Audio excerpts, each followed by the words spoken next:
Perfect. Okay, good afternoon, everyone, and welcome to the COVID-19 Spring Quarter Update Town Hall for Spring 2022. I am Leila Dennis, and I will be the facilitator / moderator for this session. And just to let you all know, we will be recording this session, and everyone is on mute. And I will give you instructions so that if you do need to get off of mute, how to do that, and then how to pose any questions that you would have. Okay, so let's go ahead and take a look at the agenda. I will give you a quick overview of the panelists that we have with us today. And at the end of the presentation, we will open it up for question and answers. And in order for you to ask a question, since this is a webinar, there is an icon at the bottom of your screen titled Q&A. If you will go ahead and post your questions into that Q&A, that is where I will read the questions from the audience, and then the panel members will have the opportunity to respond. So for opening remarks, we will hear from Vice Chancellor Jerry Bomati. Then we'll get into human resources that will be conducted by Sue Champion and myself regarding the updates we have for you on COVID-19. Tiffany Kwok will take us through Signage. Then we'll take a look at the screening survey that will be done by Sheila Hedayati and Dr. Ken Han. Sheila will also talk to us a little bit about the building notifications. We'll circle back with Tiffany to talk about face masks. Then we will hand it over to Rob Myers, and he will go over some testing requirements and updates with us. And then we'll end with Sheila talking about events and the protocol there. And again, at the end, we will have the Q&A piece. Now, as these presentations are being facilitated, there are going to be quite a few links that I will post in the chat for you so that you'll have that readily available. Okay, I believe we are ready to get started. So Jerry, I will go ahead and turn it over to you for opening remarks. Well, thank you all, and good afternoon. I'm not going to take long because obviously the agenda is packed there and there's a lot of information on there. I just wanted to highlight a couple things. One, you should have all seen a announcement that went out this morning from the provost to myself, really reminding people about the mask mandate that changes next Monday. But there's a particular item in there too I want to highlight, and that is that we're in a fluid situation. And so, keep attentive to updates because there could be changes to many of these issues depending upon infection rates, what's happening with COVID, and what information we're getting from the public health professionals out there. So it is a fluid and changing environment. We continue to look at the information that similar information from other UC campuses. Some of those have different assets than we do in terms of ability to track individual students and employees with testing and a whole bunch of other things. And so these guidelines are run by our campus public health professionals there, and so it's current information, effective right now. And again, the big issue there is for next Monday with the change in the masking guidelines, which is a change for everyone that's up to date on their vaccine, but the mask would continue to be required for those who are subject to the NPIs. So anyway, I appreciate everybody joining. I know there's lots of questions, so I'm going to turn it back over to the next presenter so we can get through the agenda and give as much time as possible for questions and answers at the end. All right, thank you, Jerry. Okay, I'm going to go ahead and share my screen again. The next slide we have relates to human resources. So while I am sharing, I'll go ahead and let Sue begin that conversation. Thank you, Leila. So as we're about to pull up the slide, we wanted to talk a little bit about the fact that these initiatives are driven by policy. And so I wanted to make sure that people are clear on the fact that this is a system-wide policy, as you know. And so the initiatives for compliance in particular are all based on the policy. So we do have certain requirements that the policy provides for any staff, students, and faculty who live, work, or study on any university campus setting. Thanks, Leila. And so wanted to just sort of go over some of this information. Personnel actions may be taken. So I want to make sure that it's clear to individuals that there is a compliance piece to this policy, which I know that you're all aware of. Employees are required to be vaccinated unless they have an approved exemption. And so new employees are subject to this as well as current employees. So let's make sure that everyone is up to date on their vaccination or up to date on their request for an exemption. We are doing a push right now to ensure that folks are updating their vaccination information, particularly including their booster shots. And that information needs to be uploaded into MyChart. So we've sent out several communications about this, but everyone is required to go activate a MyChart account and to upload all of their current vaccination records. And as you can see, the note here that a person is up to date with their COVID-19 vaccination if they have received all recommended doses in the primary series and one booster when eligible, and that's currently up to date. And getting a second booster is not necessary to be considered up to date at this time. That could always change, as Jerry mentioned, it's a fluid situation. So in addition to ensuring that people are up to date, we also need people to activate their MyChart account. So we are starting to reach out to folks who we're showing have not updated their account or who have not created a MyChart account. So you may hear from your HR partner that you're showing up on a list that needs to be updated. So please make sure that you're updating your record as soon as possible. We also are making a push for folks who requested an exemption in the past through Sedgwick, but then maybe did not follow up or complete the process. So there's a full process with signatures on forms, and we found that there are people who have yet to actually complete the form, either sign it or return it. So we'll start to reach out to those folks as well. If people continue to be non-compliant, there will be additional personnel actions. And again, that's in accordance with the UC policy. If there are questions about how to upload your record, you can reach out to your HR partner, or you can reach out directly to the COVID management team, but it's probably your best bet to start with your HR partner as they are knowledgeable about what the requirements are. And I am going to leave the masking, there are some masking questions in one of the slides here, so I'm going to leave that to the next presenter who will be presenting about masking. But thank you very much. Thank you, Sue. Okay. Next, we have signage, and that will be covered by Tiffany. All right. Hi, thank you, Leila. So you may notice, but we have new signs that are being posted around every building. These new signs, one is specific to indoor face covering guidance, as well as the COVID screening check. So the indoor face covering guidance is effective starting April 11th, and we'll go into more details later on in this presentation about that.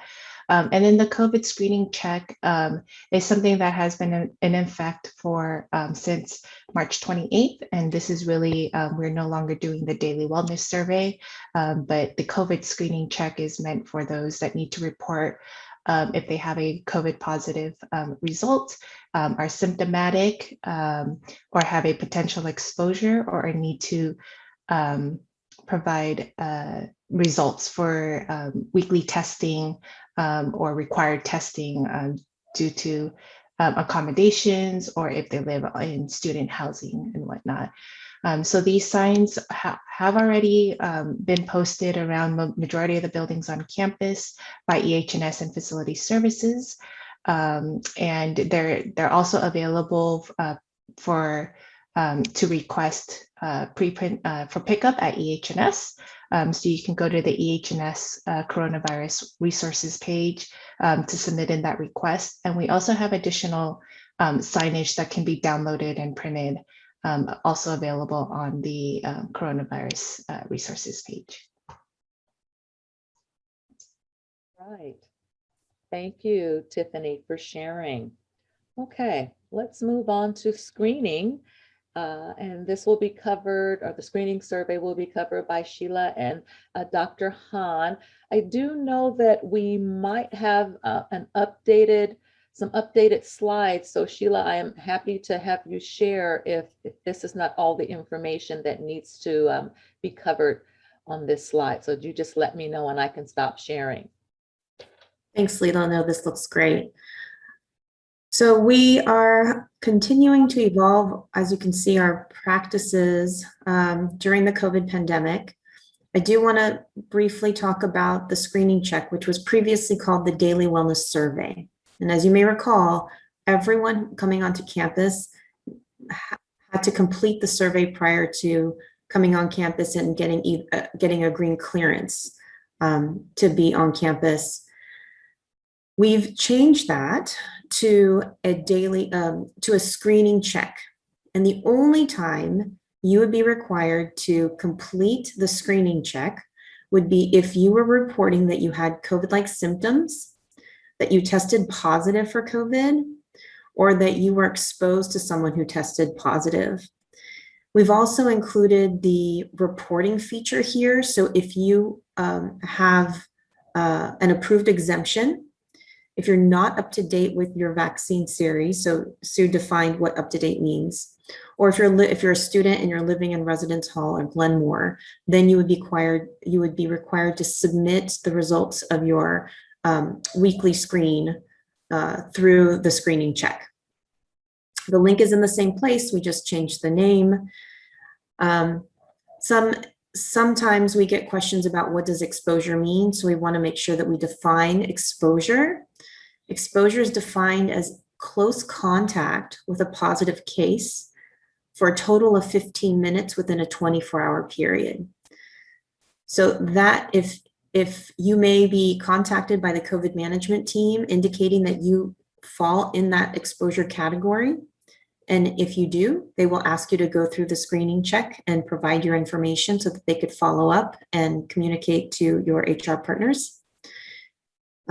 Or if you were identified or you have a known exposure to someone, we'd ask you to submit that information through the screening check. I'll circle back to symptoms in a moment and let Dr. Han take that question. But I do want to again reiterate who is required to test and report the report through the screening check, and those would be individuals who have an approved exemption through the exemption process and that they were notified of their approved exemption. Those that are currently not up to date with the vaccine series, so you may have received two of your shots, but you are due for your booster and you haven't received it yet, so you'd need to submit your weekly test. Or for students living in Residence Hall or Glenmore. And we've also had questions about the daily wellness check for visitors. We still have that posted and available for events that would prefer to use that as a screening tool, but it has not been required as part of allowing visitors to come onto campus. And then Dr. Han, do you want to talk a little bit about what are COVID symptoms and what call outs would be appropriate? Yes, sure. So, the symptoms that would require for you to complete the screening check would be all those ones that I think we've kind of been accustomed to for the last 2 years. It's they're vague symptoms, but these are all viral symptoms, things like a cough or fever, shortness of breath, fatigue, you're tired, anything kind of out of the ordinary from your baseline. Now, again, if there are more concerning symptoms, such as you're having trouble breathing, you're having chest pain, I'm confused, I can't stay awake, those would really require an immediate medical attention, right? You'd be calling 911 for that or heading to the hospital. Anything below that kind of alarming symptoms, we would definitely want to get it checked out. So again, I would recommend completing the screen, and I would initially isolate yourself and seek medical attention for further evaluation, but that's in alignment with completing the screening check. So it's anything out of the normal baseline for you. Great. Thank you, Dr. Hahn. All right. Sheila, if you want to talk to us a little bit about building notifications.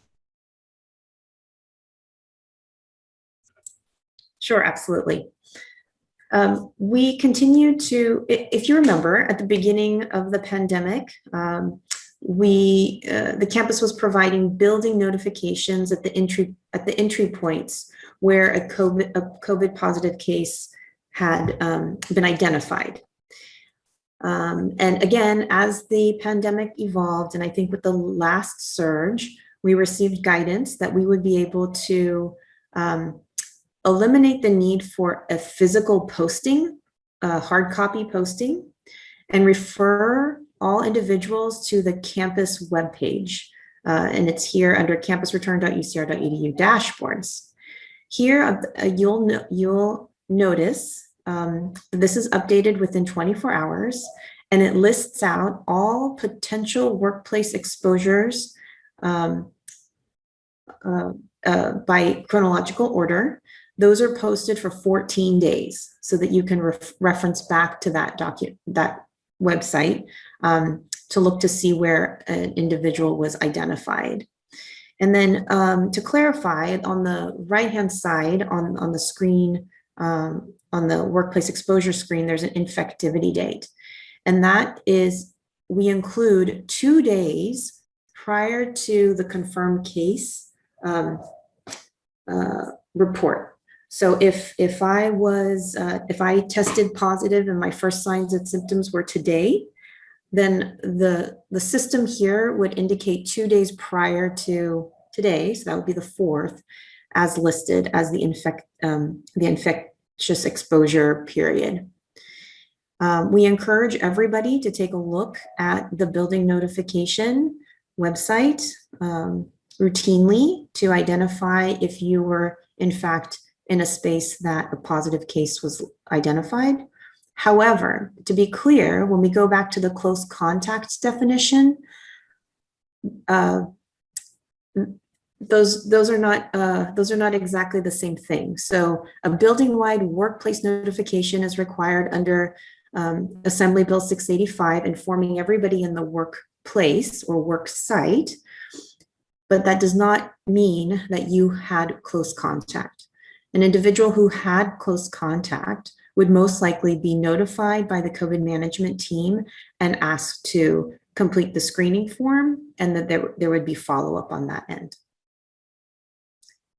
So I hope that kind of differentiates between a building-wide or workplace notification as opposed to a close contact. Thank you, Sheila. Okay, let's switch gears just a little bit and transition and have Tiffany talk to us about face masks. Right. So the campus guidance on face masks has been driven by science as well as the California Department of Public Health. And so we might be all know that on March 16, the CDPH lifted the indoor masking mandates. However, at UCR, we went to the Public Health Advisory Group, which is composed of Senate faculty with relevant experience, as well as the Medical Director of Student Health Services. And they recommended that UCR continue to require indoor masking until April 11th, so that we could see the impacts, how it would look like after spring break. So that's kind of where we are now, where on Monday, April 11th, face covering indoors will be highly recommended for individuals who are fully vaccinated and up to date with their COVID-19 vaccinations. And then for individuals who are not up to date or are going into a healthcare setting, such as the student health services, they will be required to continue masking while indoors. We do want to remind you that individuals or departments are not permitted to revise the university face covering guidelines in campus spaces that they manage, and that includes classrooms as well as research facilities. Supervisors can't require the use of face masks, but again, they can highly encourage it. If there are any employees who are concerned, they do have an option to go and obtain a surgical mask or an N95 from EH&S, and the website is on there. We'll also put it in the chat. So yeah. Okay, thank you, Tiffany. Okay, Rob, can you go ahead and share with us information regarding testing? Yes, hello everybody. So if you've been testing previously on campus, the locations are still consistent as far as Pentland Hills, one side for the employees, one side for the students. But we also have a satellite location at the Student Success Center. It's right outside. If you ever do have an appointment there and it is canceled, or you arrive and nobody is there, it is due to inclement weather. And we will always honor your appointment at the Pentland Hills site. So please, if you do show up there at any time and nobody is there, come see us. At this time, families of employees and students are still capable of being seen at the employee side for COVID testing, at least until we transition into another lab. And we have also started mobile testing for employees. And after that, I will talk about the antigen test kit. So this is our current mobile schedule as of today. And like I said, it's only for employees at this time. As you can see, we try to cover shifts and departments that tend to lie outside of our current schedule. So we'll be often at Annex B, and then on Mondays, we're at the Early Childhood Services, and on Tuesdays, we're at Glasgow. The only location that I could see here that would be most beneficial to other staff outside of the departments we're visiting would be Glasgow. So please, on Tuesdays, if you ever would like a test and you're in the area, feel free to arrive at the outdoor patio and we will take care of you. And then here you could also see the student and employee testing schedules for both Pentland Hills and Student Success Center.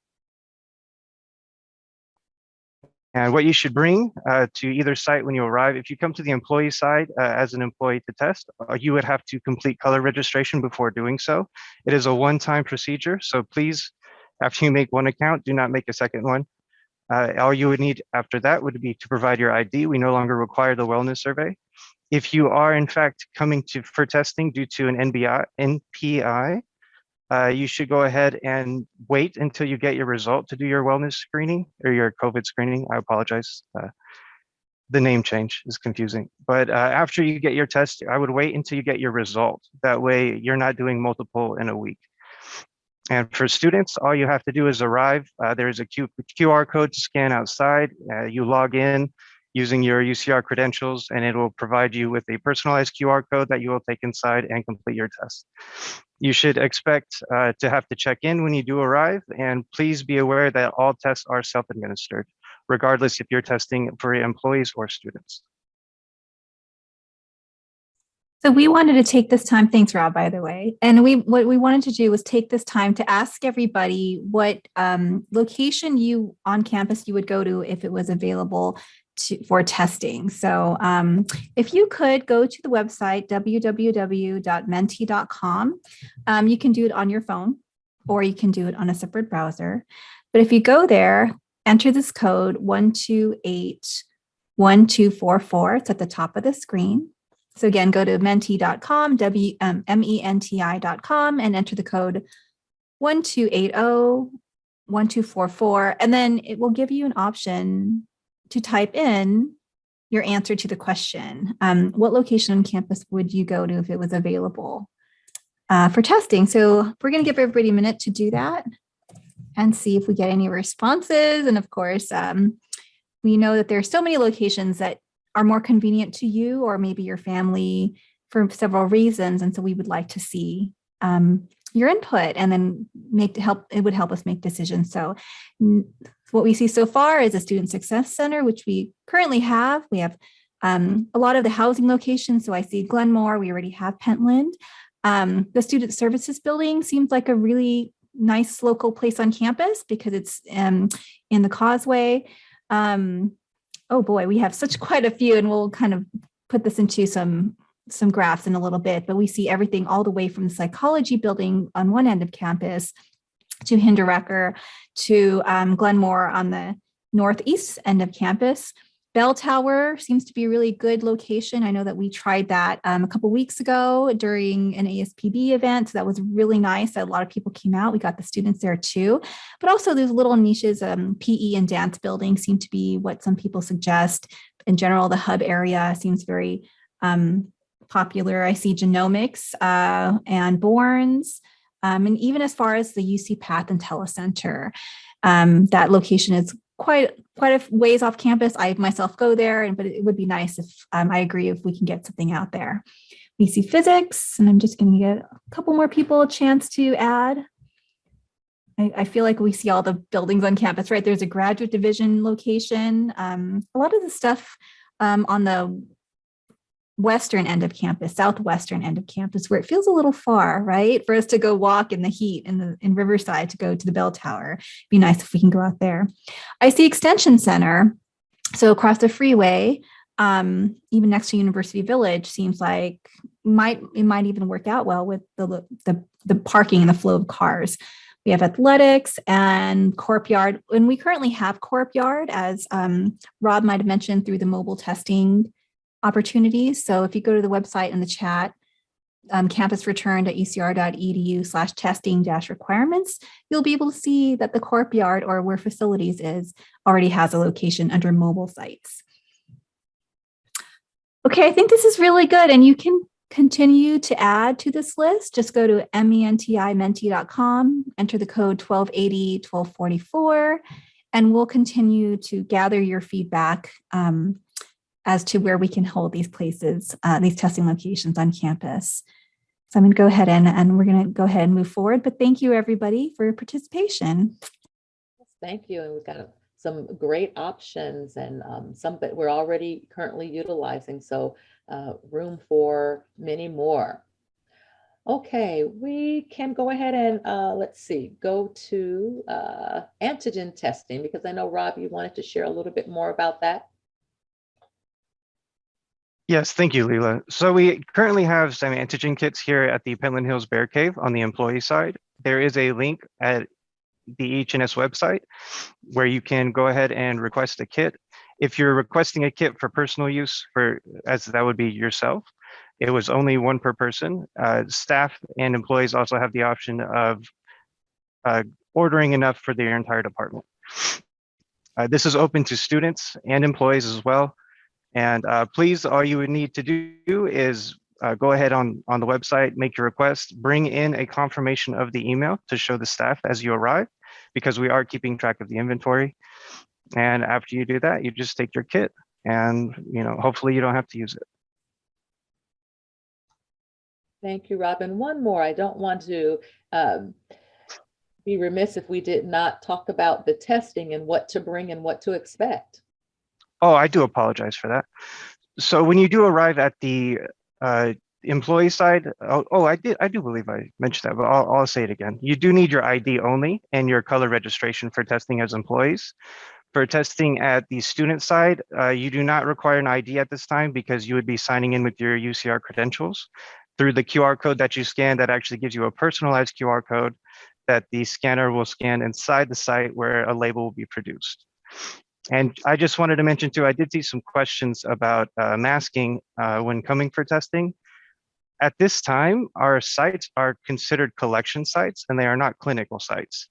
So I cannot enforce masking for patients or staff, although I really highly recommend it for the safety of both staff and patients.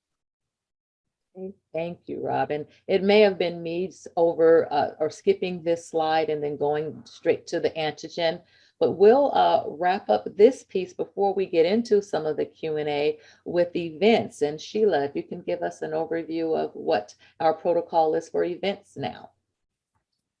Sure. And I will kind of clump together gatherings and small events along with large events. So if you recall, at the start of the pandemic and through the last couple of years, we have had a process in place where hosts for events would need to complete a form, and that form would require all the COVID considerations and mitigations and practices that would be implemented for the gathering. There was also limitations on capacity. There was limitations on food and beverage availability. And again, as we've moved through the pandemic and as the guidelines from CDPH and CDC have evolved, we are also relaxing our events and gatherings requirements. So starting 5 days ago, as of the 1st of April, the campus is no longer requiring a review and approval for events and gatherings. However, with that being said, EH&S and the Public Health Committee is more than happy to review any documentation that you would prefer to send our way, and we can continue to help you with that process and aligning with CDPH guidelines. Some of you may ask, what is considered a mega event? I know those probably aren't the norm for a lot of the departments that are participating today, but we do have large campus events, typically sponsored by student affairs. And so we work carefully and closely with our student affair partners to ensure that we are aligned with the guidelines. Mega events are typically crowds greater than 1,000 for indoor activities or greater than 10,000 for outdoor activities. I think the past few events have been way below those numbers, but we continue to stay mindful of the guidelines and follow where we can, and sometimes, most of the times, exceed the guidelines. For events, we are strongly recommending vaccine verification or negative testing. And if I went to a Ducks game the other night, they did not ask for my vaccine card. Had gone to an Enrique Iglesias concert a couple months before where they did ask for my ID card, vaccine card. There are no capacity limitations or no restrictions. No restrictions for physical distancing for attendees or guests. Masking we will still follow CDPH guidelines. So again, masking is highly recommended, highly encouraged, but not required.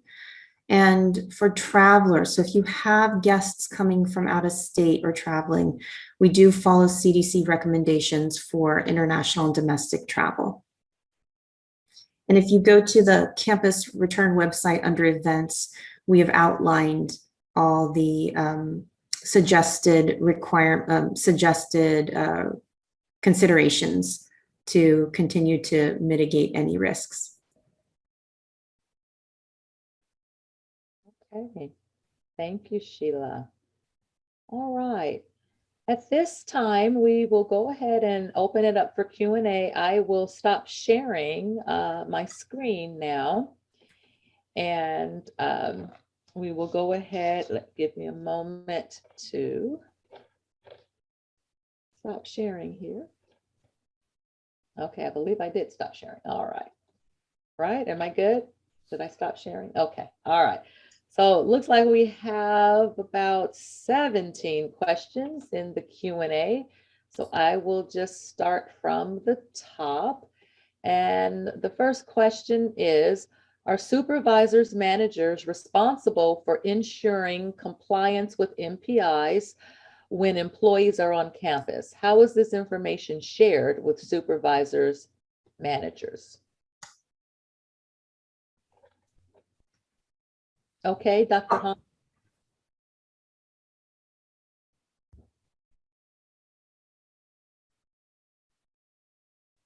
Do you want me to take a first stab at the question you just posed, Leela? I think Dr. Hahn was going to. He was trying to get himself off mute. But if you want to, he's off. He just put himself back on mute. So Sheila, go. Sorry, is that having some technical difficulty? Was that the 90-day question? No, this was the question regarding ensuring the compliance around MPIs when employees are on campus. And how is the information being shared with supervisors and managers? Yeah, I'll let Sheila take a stab at that one. Yeah. So you may recall that we have a supervisor dashboard, and the supervisor dashboard originally was intended to indicate two pieces of information for supervisors. The first one was who in their group had a daily clearance, a green clearance to come to campus, and who was not cleared to come to campus. As part of that supervisor dashboard, at the time, prior to the booster requirement, at the time the information that was being fed also included those individuals who had an approved NPI. So a supervisor could go to the dashboard, review who was cleared and who was compliant, and those who were compliant with an NPI, meaning that they had an approved exemption. Right now, we are revising that supervisor dashboard, and we're actually trying to find a more simplified approach to communicate those individuals who have approved exemptions and communicate that to the supervisors. So the dashboard is not, I would not rely on the dashboard as the main source of information, but once we identify our compliance rate, we will be able to work with HR and our HRBPs to communicate MPI's current MPI status, policy, our current policy compliant employees through a system that's more up to date with supervisors. Okay, thank you, Sheila. And I'm hoping that the questions that are coming in through the Q&A have not already been addressed, but if so, just give me a thumbs up. So the next question is coming. May I ask what steps are being taken to ensure that every department enforces the masking guidelines? I've seen masking violations in my department time and time again, and now that they are only recommended, I am concerned that some folks who are still required to wear masks won't, and I prefer not to work in an environment where this is occurring.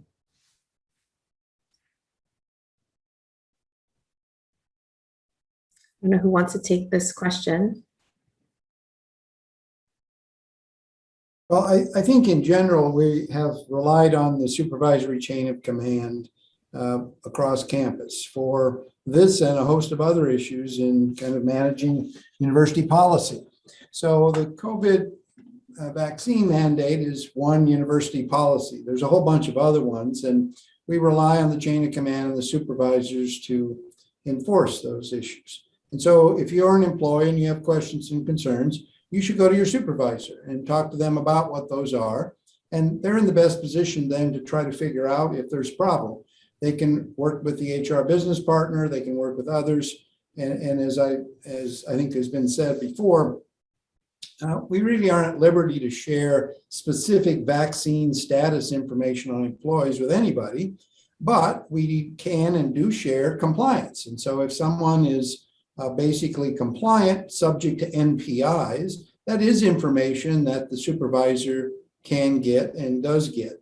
And so again, it's that chain of command for this one policy of the University of California System's lists of what probably are thousands of policies, most of which are managed through the individual chain of command and the supervisor. So if employees have questions, and they may, I can see why they would, go talk to your supervisor. If you're not sure who to talk to, go talk to your HR business partner.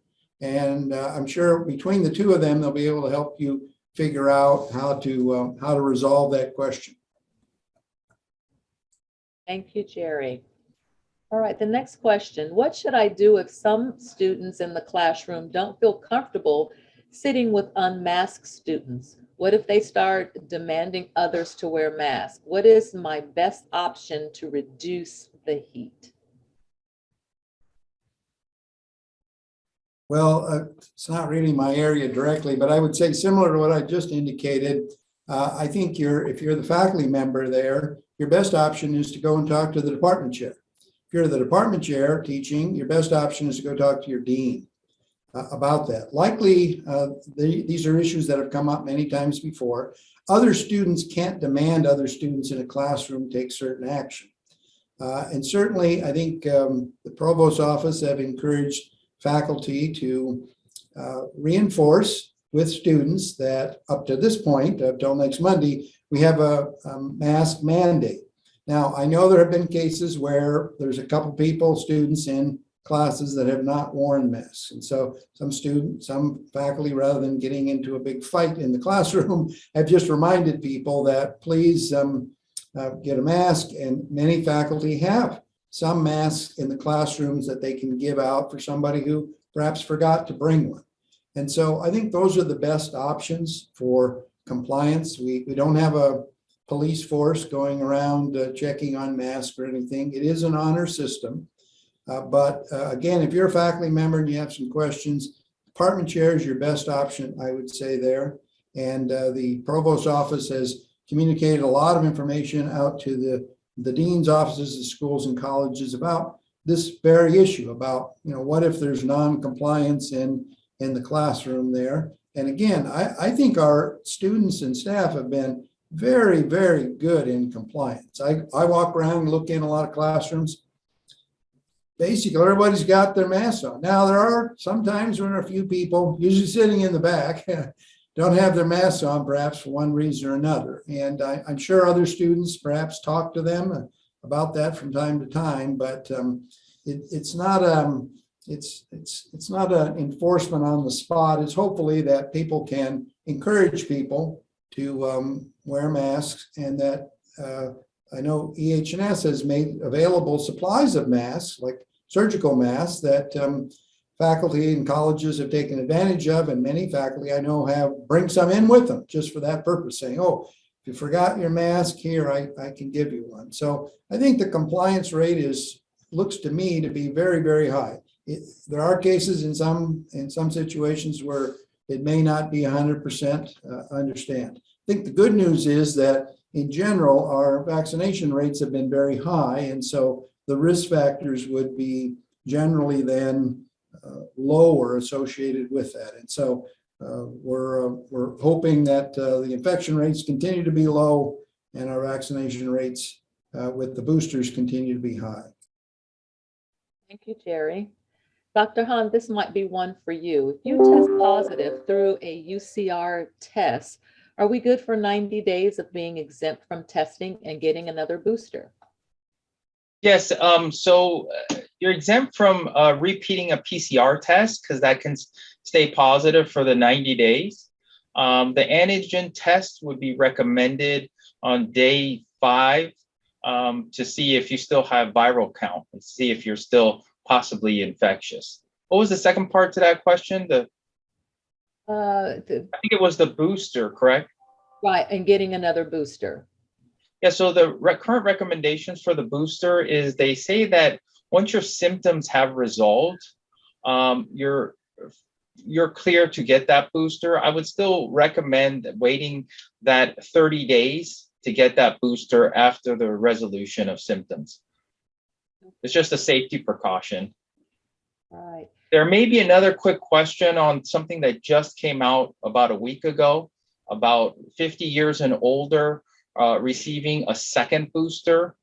That is currently something that is suggested, but it's not necessarily officially recommended by the CDC. So as of today, the UC is is going to wait for the official notification from CDC before adopting those recommendations. Okay. Dr. Han, is there anything that you might be able to share with us around the new variant that's out and UCR's stance on that? Currently, it's just vigilant monitoring and testing throughout the campus as it is indicated. So our current numbers have not been concerning so far. You know, we had 0 to 1 for the last 2 to 3 weeks. We haven't seen this bump and rise everyone was concerned about that we're seeing in European countries and China. We haven't seen it, and we'll just keep monitoring and testing, and hopefully everyone will continue to do this COVID screening as well. Perfect. Thank you. Okay, next question. Some have submitted a request for exemption back in January and still haven't heard from anyone regarding the process of submitting an exemption. Will people be notified at some point? I can take that question. I actually answered a very similar question. And yes, if you have not heard back from Sedgwick, you should reach out to Sedgwick.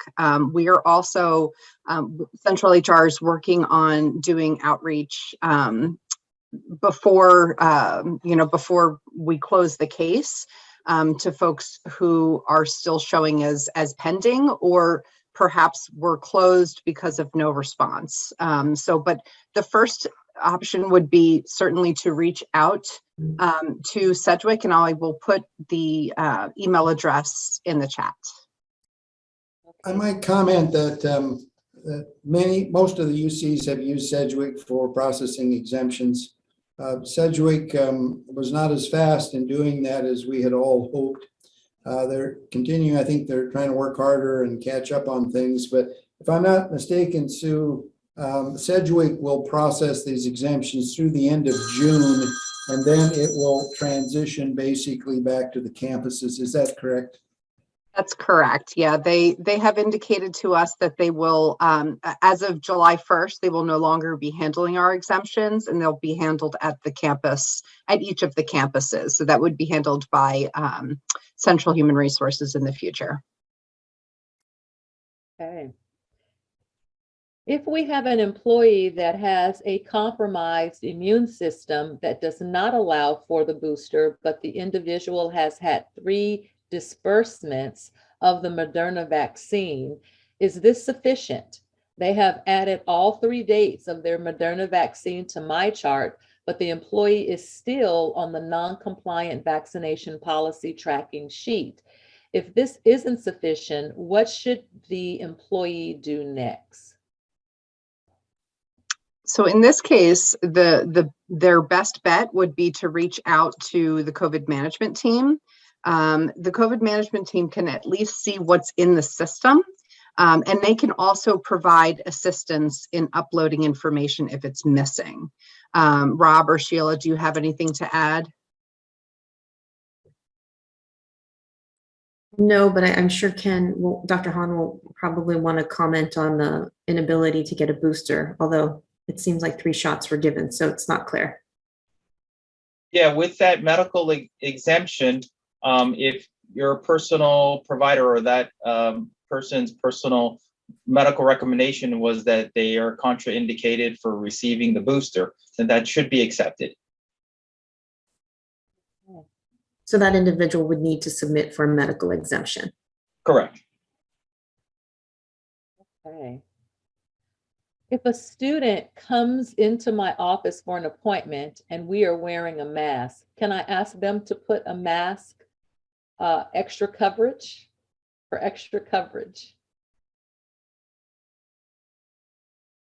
I would highly encourage the mask. Okay. Well, I might mention that the announcement that came out today about next Monday does say that although it's not mandated for mask inside, it's highly recommended. And so that is the CDC and California Department of Public Health guidance. And so I think that's always a good rule of thumb. But people always can ask and say, gee, would you mind wearing a mask? I have some in case you didn't bring one there with you. I would think the compliance would be fairly high with that, but perhaps not 100%. Yes, I agree. A polite ask is all we can do, unless you want to have a sign or signage that says, you know, mask highly recommended in your office. You can certainly do that, but I think for a polite ask is what's recommended, and the hope is that they will comply. Okay, let's see. We have time for a few more. The policies for testing before, after returning to campus disagree with each other in different places. Please review and make them consistent. I think, Jeanette, do you want to take that? I see your name by it, or? Oh, I was just marking it to be answered live. I think Sheila can probably answer that. It would be helpful to know where there are inconsistencies so that we could look into it and make those adjustments. I'm not familiar with where you're referencing for whoever submitted that. Yes, it wasn't an anonymous attendee, but if you could clarify, that would be great, and we can circle back. Okay, are instructors allowed to ask for the screening check as a verification of students that claim they're unable to be on campus, or should they revert back to requesting a medical note as they did pre-pandemic?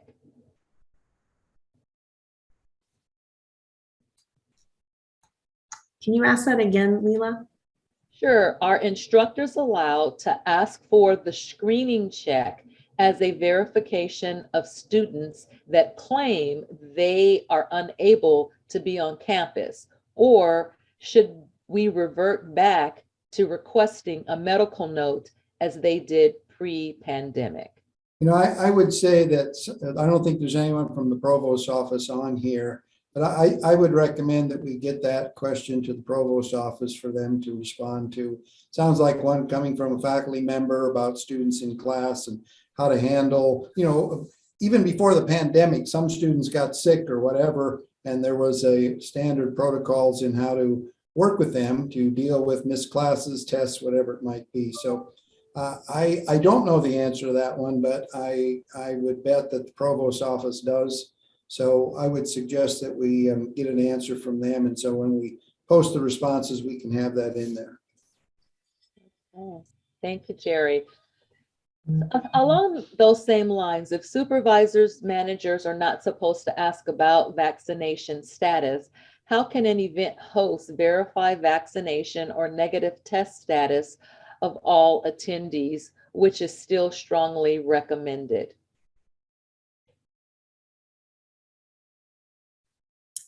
Well, I think that they fall into two different buckets of guidance from CDPH is one of the first things I would say.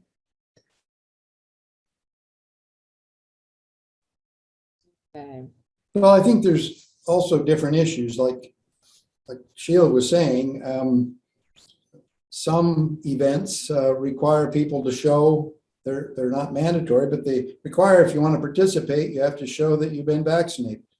You're not required to go there. You are required to come to work if in fact that's the only way that you can do your job there. And so I think those are different situations. Getting into a basketball game or football game, and you know, parenthetically, I looked at some of these games and I didn't see a lot of people wearing masks at a lot of these indoor games there, but that's a different issue.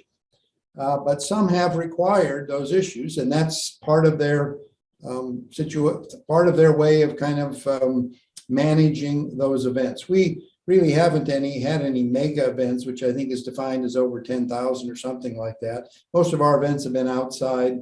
I think mostly that people have asked for the daily wellness check, which we have gotten rid of already, and to just show that versus any records. But I think it's a different situation, having a supervisor have knowledge of your status versus someone at the entry to a mega event checking to see if you meet the requirements for entry to that arena. And again, we're focused on the policy specific to being able to share and understand those medical records. If you're going to the Lakers games, probably not going to go to those anymore because I think they're out of the competition there. But if you want to go to a Lakers game, that's your choice. And they say, if you want to go, you need to agree to show me this thing. So, that's sort of the individual's agreement to say, yeah, I'll show you this if I can get in. So I think those are different, very different situations. And one is voluntary, and you're agreeing to share some information about yourself to be able to participate. Thank you, Jerry. Okay, I think, Rob, you might be able to answer this for us. Wherever the policies accept at-home antigen tests, please consider also accepting at-home molecular tests. In other words, the NAAT molecular test from Q.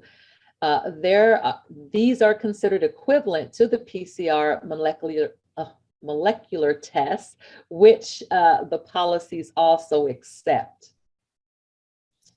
Yes, thank you, Leela. I do apologize. I did have a slide on this during the antigen section, and I had a point that I didn't clarify on, so this is my mistake. I just want to let everybody know, if you do get into isolation due to a positive test, you will be receiving some sort of email. If you're a student in housing, it'll come from housing. If you are an employee, it'll come from HR, and it'll show you the isolation timeframe that you need to comply with. And it'll also give you an option for early isolation release, which it'll show a 6-day antigen test date. And you would come to the employee section of the Bear Cave and show that to the staff, and we would get you set up with an antigen test. And if upon a negative result, we would release a card for verification for you to take back to HR. And we would also ask that you complete a COVID screening check after the test result to report your new test result. That way you can get out of isolation early. We currently do not accept tests that are taken at home to verify this. This is all verified on site by trained technicians. Thank you, Rob. All right, we are nearing the end of our time together, and I just want to let you all know, I know we have several more questions within the Q&A panel. Is there a way that we are able to have you all address these and get the information out to the audience? I see a shake. I was Go ahead, going Jeanette. to say that, yeah, we are capturing all the questions and answers, any unanswered questions. We will post to the website, definitely the EH&S coronavirus website, which is ehs.ucr.edu/coronavirus. And we will also put on that website the presentation we shared today and today's recording. So you will definitely get any questions we didn't answer, like the ones we want to forward to the provost, as well as today's presentation and recording. So thank you, everybody, for being engaged today. Thank you, Jeanette. And as Jeanette said, thank you, everyone, for being engaged. Thank you so much for your questions. And if there are any last words, nope, we're at 1 o'clock. So no last words. Thank you, everyone, and we'll see you next time. Thank you.